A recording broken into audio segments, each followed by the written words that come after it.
So you had a show at Marriott International Day in Bethesda, Maryland, and went really well. It was really they had a couple food trucks there, and they had a DJ, and then they had you come perform. So for a company that wants to do a customer, or not a customer appreciation, but an employee appreciation event, networking style event, and they are maybe thinking about bringing a magician, or they know they want to bring in some kind of entertainment, and maybe have not thought about, oh, we could bring in a magician. Yeah. Do you have any tips or advice or things to think about? Yeah, this is something I think a lot about. So when you bring in a magician to perform at a networking event, think about what people are there for. A, just to have fun, expand camaraderie. Boom, you can do that. You can walk up to a crowd, leave those people clapping and cheering and smiling. They whip out their phones. They're like, oh, that was so sick. Look at this trick that we just saw. Now that gets to their family. Their family see it. They think that this workplace is awesome and conducive for all sorts of cool things. Yeah.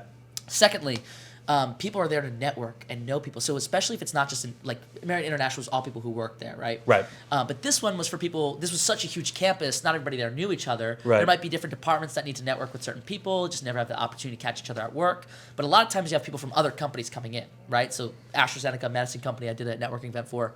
They had all the other medicine companies in the area send people out to this networking event. Having magicians awesome because you can then win people over, establish trust, connection with people, and they had a good time. They want to open up to you and talk to you. You can say, hey, I want to make sure that while you're here, you're getting everything you need out of this event. AstraZeneca is super concerned about making sure that you guys are going home with value.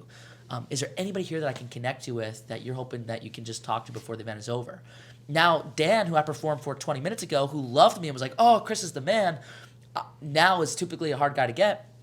I can take Anna, who wants to meet Dan, and say, hey, Anna, Dan, let me show you guys a trick together. Do a trick, and then I slowly back away and let those connections form. Now, Anna knows I brought her over there to network with Dan. Dan doesn't know this. They just had a good time together. You're connecting point A and point B. Boom, those things form. That's good for the company. That's good for business, especially in science like medicine. It's incredibly conducive for that because science is all about collaboration.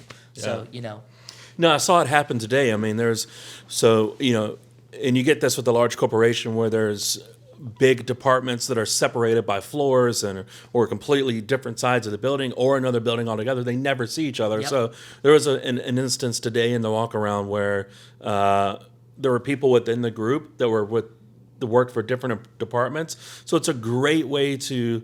You're exactly right. It's a great way to introduce those people who don't know each other, and it's also less obtrusive for them. A lot of people that go to these networking groups or these networking events, they have a hard time introducing themselves to each other. This is such a great way to facilitate that sort of action. Yeah, and magicians and entertainers tend to be more outgoing people anyway. Yeah. Someone might not introduce themselves. They might have something they want to ask about, but be like, oh, it's not worth the effort of going up and introducing and having that awkward conversation. Right. Man, what a great way to make it not awkward at all. Encourage people to do it. Give them that final push to say hey, here's your chance to go over this report with them. It's awesome. Yeah. Plus, it's a great way too. With the company itself that would bring you in, they say, hey, is there, you can ask them, hey, is there anybody that we can focus on here and, make sure that they're connecting with certain people. It's just all around a win-win for everybody. Yeah, and it's so important that the company is doing things that are unique and different. Every networking event can't be the same because if it's always just cocktail hour, finger foods, no games, you can play what is that game? It's like human bingo. You have to find people. Yeah. Like that. Even that type of thing. You can only do those things so many times. You got to find things to switch it up. So A, people are encouraged to go to these networking events more often, and then B, also something they're getting results from. Networking bingo doesn't always yield the most results, but when you have a guy literally asking you, hey, I pretty much know everybody in this room. I just worked for all of them. Who can I connect you with? And you're just literally extending your arm and saying, I'm here to help you. People will take you up on that more often than not. Fantastic.